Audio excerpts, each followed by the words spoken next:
മുത്തോണികളെ അങ്ങനെ കുറച്ച് ദിവസങ്ങൾക്ക് മുമ്പ് എൻ്റെ ഭർത്താവിന് ഒരു ഭാര്യ ഉണ്ടാക്കി കൊടുത്ത കഴുതയുണ്ടായിരുന്നു. ആ കഴുതേരെ ഫോട്ടോ ഞാൻ എടുത്ത് പബ്ലിഷ് ചെയ്തപ്പോഴേ പേടിച്ച് വരണ്ട്. എന്താ മോളെ, അഭിമാനത്തിന് പേടിയുണ്ടാ?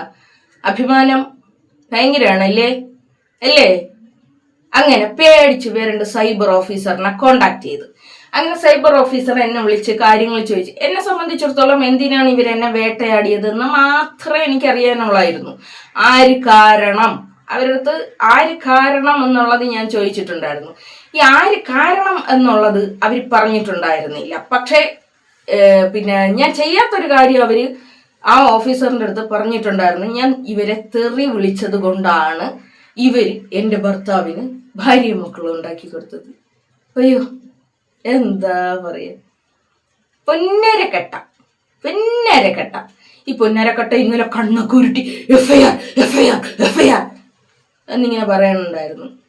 അയ്യോടി മോളെ, ഞാൻ പേടിച്ച് വരണ്ട് പോയി. എടി മോളെ, ഞാൻ പേടിച്ച് വരണ്ട് കോടതിയിൽ പോകും. അയ്യോ, ആരെങ്കിലും എന്നെ ഒന്ന് രക്ഷിച്ചിടേ, ഇവര് കോടതി പോകൂടെ? പൊന്നാര മോളെ, നീ കോടതിയിലാണ് പരാതി കൊടുത്തതെങ്കിൽ ഉണ്ടല്ലോ, ഞാൻ എൻ്റെ സൃഷ്ടാവിൽ പരാതി കൊടുത്തിട്ടുണ്ട്. നീ കോടതി കൊടുത്ത പരാതിക്കാണോ അതോ ഞാൻ എൻ്റെ സൃഷ്ടാവിൽ കൊടുത്ത പരാതിക്കാണോ നീതി കിട്ടുക എന്നുള്ളത് നമുക്കൊന്ന് നോക്കാം. ഇനി രണ്ടാമത്, നീ കോടതി പരാതി കൊടുത്താൽ ഞാനത് വാദിക്കും. കോടതിയിലും എന്ത് വേണം, എന്തുകൊണ്ട് ഈ ആക്ഷൻ ഉണ്ടായി എന്ന് ചോദിക്കൂലേ മോളെ? ഒരു ആക്ഷൻ ഉണ്ടാകണമെങ്കിൽ, അല്ല, ഒരു റിയാക്ഷൻ ഉണ്ടാകണമെങ്കിൽ ഒരു ആക്ഷൻ ഉണ്ടാകൂലേ മോളെ? വെറുതെ നിന്റെ അടുപ്പിന്റെ അകത്ത് വന്ന് ഞാൻ നിന്നെ തോണ്ടിയെടുത്തോണ്ട് വന്നേന്നും അല്ലല്ലോ.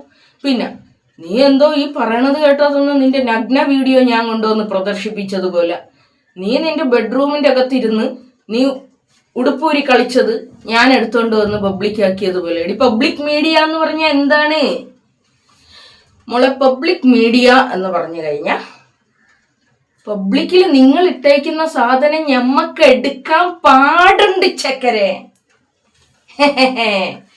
പബ്ലിക്കിൽ നീയൊക്കെ കൊണ്ടുവന്ന് ഇട്ടേക്കുന്ന സാധനം പബ്ലിക്കിൽ നിന്ന് ഞങ്ങൾക്ക് എടുക്കാൻ പറ്റും, എടുക്കാൻ പാടുണ്ട്, അധികാരമുണ്ട്. അപ്പൊ മോൾ എന്ത് ചെയ്യണമെന്ന് വെച്ച് കഴിഞ്ഞാൽ, മോള് പോയി എഫ്.ഐ.ആർ ഇടുക. അപ്പൊ ഞാൻ എന്ത് ചെയ്യും? ഞാൻ ജാമ്യത്തിൽ ഇറങ്ങും. കാരണം നിന്റെ വീട്ടിൻ്റെ അകത്ത് അതിക്രമിച്ച് കയറി നിന്നെ ഞാൻ അടിച്ചു പൊട്ടിച്ചല്ലോ. എൻ്റെ ജീവിതത്തിൽ അതിക്രമിച്ച് കയറിയ നിനക്ക് ഒരു നിയമത്തിന്റെ സഹായം ഇല്ലാതെ ഞാൻ തരാനുള്ളത് തന്നു കഴിഞ്ഞ്. നീ എഫ്.ഐ.ആർ ഇട്ട് എനിക്ക് ശിക്ഷ വാങ്ങിച്ചു തരണമെങ്കിൽ എത്ര കാലം പിടിക്കും? അവിടെയും നീ എൻ്റെ സുഹൃത്തുക്കളുടെ വീഡിയോയുടെ താഴെയാണ് പോയിട്ട് എന്തുണ്ടാക്കിയത്? നീ വിചാരിച്ചു നീ ആ കമന്റ് എല്ലാം അങ്ങ് ഡിലീറ്റ് ചെയ്ത് കഴിഞ്ഞ എല്ലാം കഴിഞ്ഞു എന്നാണോ വിചാരിച്ചിരിക്കണത്? അവരൊക്കെ ജീവനോടുകൂടി വരും സാക്ഷി പറയാൻ. അത് എങ്ങനെ സാധിക്കണം മോളെ, ഒരാളിനെ കുറിച്ച് ഇല്ലാത്ത കഥ പറയാൻ വേണ്ടിയിട്ട്? അപ്പൊ നീയൊക്കെ ഒന്ന് ആലോചിച്ച് നോക്ക്. നീയൊക്കെ എൻ്റെ അടുത്ത് കാണിക്കുന്ന കോപ്രായത്തിന് സത്യത്തിൽ എനിക്കും കോടതി പൊക്കൂടെ? എന്താ, നിങ്ങൾ എന്താണ് വിചാരിക്കുന്നത്? എനിക്ക് സാമ്പത്തികമില്ലാത്തത് കൊണ്ട്, അല്ലെ സമയമില്ലാത്തത് കൊണ്ട് നിങ്ങളെ എന്നും പേരിൽ ഞാൻ ഒരിക്കലും കേസൊന്നും കൊടുക്കൂല എന്നാണ്? അയ്യോ, വേറൊരു വിഷയം എന്തിനെന്നറിയാമോ? നിങ്ങൾ എമാതിരി എന്നെ ദ്രോഹിച്ചാലും ആരെയൊക്കെ കൂട്ടുപിടിച്ചാലും എത്രയൊക്കെ ഉമ്ര ചെയ്ത് നിങ്ങൾ അവിടെ മറ്റെന്താ പുണ്യഭൂമി കിടന്ന് നിങ്ങൾ മനസ്സൊരുക്കി പ്രാർത്ഥിച്ചാലും എൻ്റെ കയ്യിൽ നിന്ന് നിങ്ങൾക്കൊന്നും രക്ഷപ്പെടാൻ പറ്റൂല. ഒന്നാമത്തെ കാര്യം. രണ്ടാമത്തെ കാര്യം, നിങ്ങൾക്കൊന്നും എൻ്റെ സുഹൃത്തുക്കളുടെ അടുത്ത് എത്താൻ പറ്റില്ല, അവരുടെ നഖത്തി തൊടാൻ പറ്റൂല. ഈ എന്തിനാണ് എൻ്റെ പിന്നാലെ വന്ന് എന്നെ ദ്രോഹിക്കുന്നത് എന്നുള്ളതിൻ്റെ കാര്യമൊക്കെ എനിക്കറിയാം. അപ്പൊ അതുകൊണ്ട് തന്നെ നിങ്ങൾ എന്നെ ജയിലിൽ അടച്ചാൽ പോലും ഇനി നിങ്ങൾക്കൊന്നും എൻ്റെ സുഹൃത്തുക്കളുടെ അടുത്ത് എത്താൻ പറ്റില്ല. നിങ്ങൾ പറയും എൻ്റെ ഭർത്താവിന് ഭാര്യ മക്കളും ഉണ്ടെന്ന് പറയും, ഓക്കെ. എൻ്റെ മകൾക്ക് കുൽസിതമുണ്ടെന്ന് പറയും, എൻ്റെ പെൺമക്കൾക്കൊക്കെ കുൽസിതങ്ങളുണ്ടെന്ന് പറയും. അത് കഴിഞ്ഞ് എൻ്റെ ആൺമക്കളൊക്കെ മോഷ്ടാക്കളാണെന്ന് പറയും. അത് കഴിഞ്ഞ് വേണമെങ്കിൽ ബലാത്സംഖികളാണെന്ന് പറയും. അതും കഴിഞ്ഞ് നിങ്ങൾ എന്ത് ചെയ്യും? എന്നാ പോലും ഇനി ഒരു വോയിസോ ഇനി ഒരു കോണ്ടാക്റ്റോ എന്നെയോ എൻ്റെ സുഹൃത്തുക്കളെയോ ചെയ്യാൻ ഞാൻ അനുവദിക്കൂല. ഞാൻ അന്നേ പറഞ്ഞതല്ലേ, എൻ്റെ ജീവൻ കൊടുത്തായാലും ഞാൻ അവരെയൊക്കെ സംരക്ഷിക്കുമെന്ന്. എൻ്റെ ജീവനും ജീവിതവും കൊടുത്തിട്ടായാലും അവരെയൊക്കെ ഞാൻ സംരക്ഷിക്കും. ഇനി കിട്ടില്ല മോളെ ഉമ്മറത്തമ്പുരാട്ടി, നീ എങ്ങനെ എമ്മാതിരി ആൾക്കാരെ കൊണ്ടുവന്നാലും എന്തൊക്കെ പരാതികൾ നീ എൻ്റെ പേരിൽ കൊടുത്താലും എന്നെ ജയിലിൽ അടച്ചാലും ശരി തന്നെ, ഷിയാസിനെയോ ഐഷ നെഹനെയോ നിങ്ങൾക്കൊന്നും കിട്ടൂല. അവർക്ക് വേണ്ടുന്ന പ്രൊട്ടക്ഷൻ കൊടുത്ത് അവർക്ക് വേണ്ടുന്ന കാര്യങ്ങൾ ഞാൻ ചെയ്യും. എന്നാലും അവരുടെ ഒന്നും ഏഴയലത്ത് എത്തിപ്പെടാൻ ഞാൻ വിടില്ല.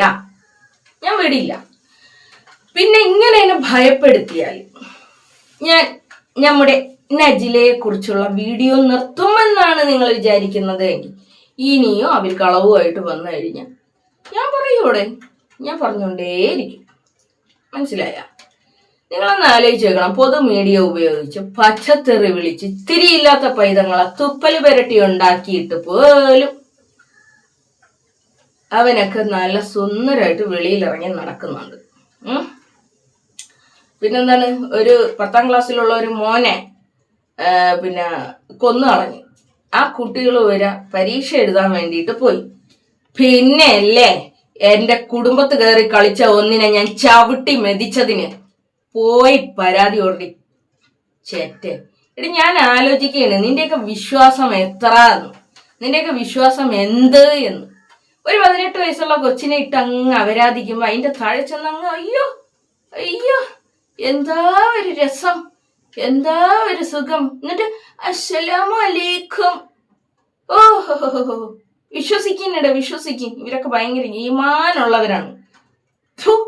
ഇതൊക്കെ അല്ലേടി നിന്റെ ഈമാനും നിന്റെ മതവും നിന്റെ വിശ്വാസവും. നാണം കെട്ട ചെറ്റകളെ.